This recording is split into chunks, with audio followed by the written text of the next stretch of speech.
SportsTonight.com, loads of NFL news going on the last couple of days, and the headliner, at least this morning, Tom Brady, announcing that he's leaving the Patriots via social media. Jelnick, Hector, here to discuss Tom Brady and the era in New England, the end of an era, Jill. So the first question is, are you surprised that it's the end of an era? We heard the chatter leading up to it, but did you actually think that he'd leave?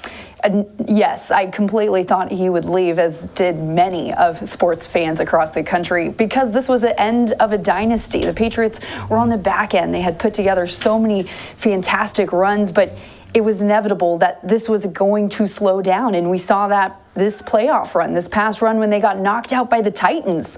The first time in 10 years that the Patriots were not in the AFC Championship game. So it was slowly coming to an end. I feel like this was inevitable, and now it's here. It surprised me that he left, to be honest with you, because like everybody else, I heard the chatter, but I thought he's going to find a way. They're going to find a way to bring this together. You can't imagine Tom Brady wearing another helmet.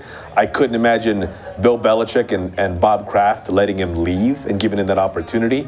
But, you know, numbers speak, and where the Patriots are, I think, in relation to the salary cap and where they are as a program right now, I think had a lot to do with the decision. So I thought they'd reach an 11th hour deal, especially considering there was no breaking point before this. There was no bad blood, if you will. There was no one thing, kind of like the Kawhi Spurs thing, that made you believe there's no coming back from this. I thought they would come back from this. So I think we're both in agreement. Actually, I know we're both in agreement, Joe, that he's the greatest quarterback of all time. Yes. And it pains me to say that because I am a big Joe Montana guy. Not necessarily a 49er fan, but Joe Cool was the guy for me growing up. I don't think you can objectively look at what Tom Brady's done compared to Joe Cool, compared to any other quarterback, and say that Tom is not the greatest ever. So we both agree on that.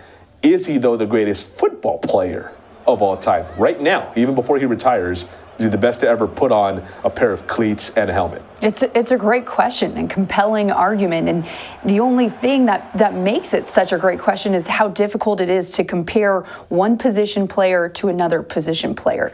You have fantastic wide receivers, best wideouts in the game, but when you compare them to the best quarterbacks, how do you do that? So I would argue he is the greatest football player of all time because of the measurable, tangible factors and the single fact that he has 6 championship rings and no one else does. It's just like in the NBA when everybody tries to compare LeBron James to Michael Jordan.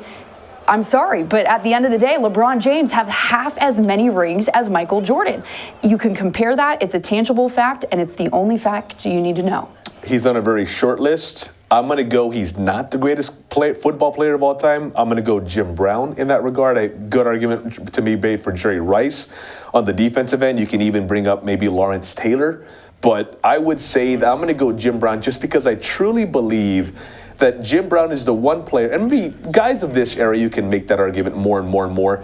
But Jim Brown is the only guy, maybe pre-1970s, early 80s, you could pluck Jim Brown in any era, and he would be an absolute monster. Just dominate the game, and he retired early. He won the one title with the Browns. I get it. But I think in terms of just a football player, tough for me to get past Jim Brown. Oh, by the way, he went to Syracuse, so a little bit biased. Oh, okay, there we go. So switching back to Brady and what's the after effects here, where now does he sign? Jill, what's his next move?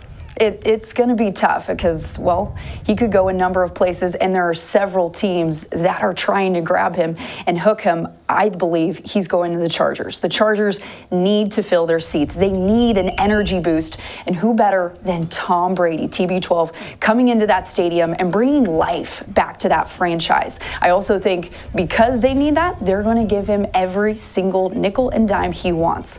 And it's a team that's on the rise. Unlike the Patriots, who are at on a steady decline, the Chargers have every reason to believe that with the addition of Tom Brady, they are a Super Bowl contender.